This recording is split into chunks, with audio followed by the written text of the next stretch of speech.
Hello friends, ಎಲ್ರಿಗೂ ನಮಸ್ತೆ. ಸ್ವರ್ಣ ಕಿಚನ್ಗೆ ನಿಮ್ಮೆಲ್ಲರಿಗೂ ಸ್ವಾಗತ. ಇವತ್ತು ನಾವು ನಮ್ಮ ಕಿಚನಲ್ಲಿ ಚಾಕ್ಲೇಟ್ಸ್ ಮಾಡ್ತಾಯಿದ್ವಿ. ತುಂಬಾ ಈಸಿಯಾಗಿ ಮಾಡ್ಕೋಬೋದು, ತುಂಬ ಬೇಗ ಮಾಡ್ಕೋಬೋದು ಕಡಿಮೆ ಸಮಯದಲ್ಲಿ. ಬನ್ನಿ ಈಗ ಯಾವ ರೀತಿ ಮಾಡೋದಂತೇಳಿ ನಾನೀಗ ತೋರಿಸ್ಕೊಡ್ತೀನಿ. ನಾನಲ್ಲಿ ಡ್ರೈ ಫ್ರೂಟ್ಸು ಇದ್ರ ಜೊತೆಗೆ ಹುರಿದಿರುವಂಥ ಕಡಲೆ ಬೀಜ ತೊಗೊಂಡಿದ್ದೀನಿ. ಈಗ ಇದನ್ನೆಲ್ಲ ಸಣ್ಣ ಸಣ್ಣದಾಗಿ ಪೀಸಸ್ ಮಾಡಿ ಇದನ್ನು ಪಕ್ಕ ಇಟ್ಕೊಳ್ಳೋಣ. ನಾನಿಲ್ಲಿ ಮಿಲ್ಕ್ ಕಾಂಪೌಂಡ್ ಹಾಗೆ ವೈಟ್ ಕಾಂಪೌಂಡ್ ತೊಗೊಂಡಿದ್ದೀನಿ. ನಮಗೆ ಇದು ಸೂಪರ್ ಮಾರ್ಕೆಟ್ಸಲ್ಲಿ ಸಿಗುತ್ತೆ, ತೊಗೋಬೋದು. ಆನ್ಲೈನಲ್ಲೂ ಸಹ ಅಮೆಝಾನ್, ಫ್ಲಿಪ್ಕಾರ್ಟಲ್ಲಿ ಸಿಗುತ್ತೆ, ನಾವು ಪರ್ಚೇಸ್ ಮಾಡ್ಬೋದು. ಈಗ ನಾವು ಗ್ಯಾಸ್ ಸ್ಟವ್ನ ಆನ್ ಮಾಡಿಕೊಂಡು ನಾವೀಗ ಒಂದು ಬಾಣಲಿದಲ್ಲಿ ನೀರು ಇಡಬೇಕಾಗುತ್ತೆ. ನೀರು ಸ್ವಲ್ಪ ಚೆನ್ನಾಗಿ ಬಿಸಿ ಆದ ನಂತರ ಅದರೊಳಗಡೆ ಒಂದು ಚಿಕ್ಕ ಪಾತ್ರೆ ಇಟ್ಟು ಈಗ ಇದರಲ್ಲಿ ನಾವು ಫಸ್ಟ್ ವೈಟ್ ಕಾಂಪೌಂಡ್ನ ಹಾಕ್ಕೊಳ್ತಿದ್ದೀವಿ. ಎರಡು ಮಿಕ್ಸ್ ಮಾಡಿ ಸಹ ಮಾಡ್ಕೋಬೋದು, ತೊಂದರೆ ಇಲ್ಲ. ಆದರೆ ಇದು ಸ್ವಲ್ಪ ನೋಡೋದಕ್ಕೆ ಚೆನ್ನಾಗಿರುತ್ತೆ ಕಲರ್. ಹಾಗಾಗಿ ಫಸ್ಟ್ ಈಗ ನಾನೀಗ ವೈಟ್ ಕಾಂಪೌಂಡನ್ನು ನಾನು ರೀತಿ ಕರಗಿಸ್ಕೊಳ್ತಿದ್ದೀನಿ. ಕರಗಿಸ್ಕೊಂಡ ನಂತರ ನಾವೀಗ ಮನೆಯಲ್ಲಿ ಮೋಲ್ಡ್ಸ್, ಯಾವ ಮೋಲ್ಡ್ಸ್ ಇದ್ದರೆ ಅದರಲ್ಲೇ ಹಾಕೋಬೋದು, ತೊಂದರೆ ಇಲ್ಲ. ಇಲ್ಲಂತಂದರೆ ಪ್ಲೇಟ್ ಮೇಲೆ ಸಹ ಹಾಗೆ ಹಾಕ್ಬೋದು, ತೊಂದರೆ ಇಲ್ಲ.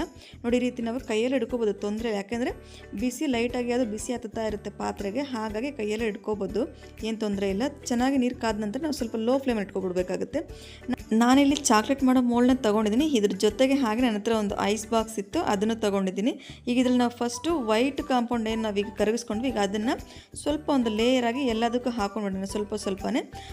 ನಿಮ್ಮ ಹತ್ರ ಈ ರೀತಿ ಮೋಲ್ಡ್ ಇಲ್ಲ ಅಂತಂದರೆ ಏನು ತೊಂದರೆ ಇಲ್ಲ, ನೀವು ಪ್ಲೇಟಲ್ಲೂ ಸಹ ಹಾಕ್ಬೋದು, ಪ್ಲೇಟಲ್ಲೂ ಸಹ ಚೆನ್ನಾಗೇ ಬರುತ್ತೆ. ನನ್ನ ಹತ್ರ ಮತ್ತೆ ಇನ್ನೊಂದು ಐಸ್ ಕ್ಯೂಬ್ದು ಬಾಕ್ಸ್ ಇತ್ತು, ಈಗ ಅದರೊಳಗಡೆ ಹಾಕ್ತಿದ್ದೀನಿ ಸ್ವಲ್ಪನೇ.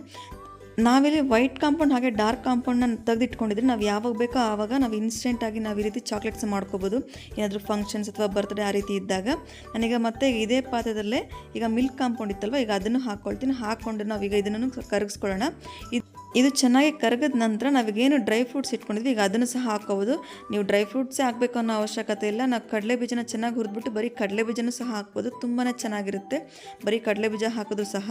ಈಗ ನೋಡಿ ಚೆನ್ನಾಗಿ ಕರಗಿದೆ. ಈಗ ಇದಕ್ಕೆ ಡ್ರೈ ಫ್ರೂಟ್ಸನ್ನ ನಾವು ಹಾಕ್ತಾಯಿದ್ದೀವಿ. ಹಾಕ್ಕೊಂಡು ಇನ್ನೊಂದು ಸರಿ ಚೆನ್ನಾಗಿ ಮಿಕ್ಸ್ ಮಾಡ್ಕೋಬೇಕಾಗುತ್ತೆ. ಮಿಕ್ಸ್ ಮಾಡ್ಕೊಂಡು ಅದಾದ ನಂತರ ನಾವೀಗ ಒಂದು ಲೇಯರ್ ವೈಟ್ ಕಾಂಪೌಂಡ್ ಹಾಕಿದ್ವಲ್ಲ, ಅದರ ಮೇಲೆಗಡೆ ನಾವೀಗ ಈ ಮಿಲ್ಕ್ ಕಾಂಪೌಂಡನ್ನ ನಾವೀಗ ಹಾಕೊಳ್ಳೋಣ. ಹಾಕ್ಕೊಂಡ್ಬಿಟ್ಟು ಇದನ್ನು ಹಾಗೆ ಒಂದು 3ರಿಂದ 4 ಅವರ್ ನಾವು ಹಾಗೆ ಬಿಟ್ಬಿಟ್ರೆ ಇದು ಚೆನ್ನಾಗಿ ಮೋಲ್ಡಲ್ಲೆಲ್ಲ ಗಟ್ಟಿಯಾಗಿ ಆಗಿಬಿಡುತ್ತೆ. ಇಲ್ಲ ನಿಮಗೆ ಬೇಗ ಬೇಕು ಅಂತಂದರೆ ಒಂದು 10ರಿಂದ 20 ನಿಮಿಷವರೆಗೂ ನಾವು ಫ್ರಿಜ್ಜಲ್ಲಿ ಇಟ್ಬಿಟ್ರೆ ಅದು ಬೇಗನೆ ಗಟ್ಟಿಯಾಗುತ್ತೆ. ಅದಾದ ನಂತರ ನಾವು ಡೈರೆಕ್ಟ್ ಮಕ್ಕಳಿಗೆ ಸರ್ವ್ ಮಾಡ್ಕೋಬೋದು, ತೊಂದರೆ ಇಲ್ಲ. ಈಗ ನೋಡಿ ನಾನೀಗ ಐಸ್ ಕ್ಯೂಬ್ ಬಾಕ್ಸ್ ಇತ್ತಲ್ಲ, ಈಗ ಅದಕ್ಕೂ ಸೇರಿಸಿ ಹಾಕ್ಕೊಂಡಿದ್ದೀನಿ. ಹಾಕ್ಕೊಂಡು ನಾನೀಗ ಒಂದು ಅರ್ಧ ಗಂಟೆ ಬಿಟ್ಟು ಅದಾದ ನಂತರ ತೋರಿಸಿದ್ದು ನೋಡಿ. ಈ ರೀತಿ ಓಪನ್ ಮಾಡಿದಾಗ ನೋಡೋದಕ್ಕೂ ಸಹ ನೋಡಿ ವೈಟ್ ಕಾಂಪೌಂಡು ಅದೇ ರೀತಿ ಮಿಲ್ಕ್ ಕಾಂಪೌಂಡು ಸಪ್ರೇಟ್ ಮಾಡಿ ಕರಗಿಸಿ ಹಾಕ್ಕೊಂಡಾಗ ಈ ರೀತಿ ಚೆನ್ನಾಗಿರುತ್ತೆ. ಡೆಕೋರೇಷನ್ ಮಾಡ್ಕೊಳ್ಳೋದಕ್ಕೂ ಸಹ ತುಂಬ ಚೆನ್ನಾಗಿರುತ್ತೆ. ತುಂಬ ಸಿಂಪಲ್ಲಾಗಿ ಮನೆಯಲ್ಲೇ ಈ ರೀತಿ ಚಾಕ್ಲೇಟ್ಸ್ನ ಮಾಡ್ಕೋಬೋದು. ಫ್ರೀ ಇದ್ದಾಗ ಒಂದ್ಸರಿ ಟ್ರೈ ಮಾಡಿ ನೋಡಿ. ತುಂಬ ಕಡಿಮೆ ಟೈಮಲ್ಲಿ ನಾವು ಚಾಕ್ಲೇಟ್ಸ್ನ ಮಾಡ್ಕೊಂಬಿಡ್ಬೋದು. ನಿಮ್ಗೆ ಈ ಚಾಕ್ಲೇಟ್ ರೆಸಿಪಿ ಇಷ್ಟ ಆಗಿದ್ರೆ ನೀವು ಒಂದ್ಸರಿ ಟ್ರೈ ಮಾಡಿ ಕಮೆಂಟ್ಸಲ್ಲಿ ತಿಳಿಸಿ ನಿಮ್ಮ ಮನೆಯಲ್ಲಿ ಯಾವ ರೀತಿ ಬಂತು ಅಂತೇಳಿ. ಹಾಗೆ ನನ್ನ ಚಾನಲ್ನ ಸಬ್ಸ್ಕ್ರೈಬ್ ಮಾಡೋದು ಮಾತ್ರ ಮರಿಬೇಡಿ ಅಂತ ಹೇಳ್ತಾ ನಾನು ಈ ವಿಡಿಯೋನಲ್ಲಿ ಮುಗಿಸಿದ್ರೆ ಮತ್ತೊಂದು ಒಳ್ಳೆ ವಿಡಿಯೋ ಜೊತೆ ಬರ್ತೀನಿ. Thank you.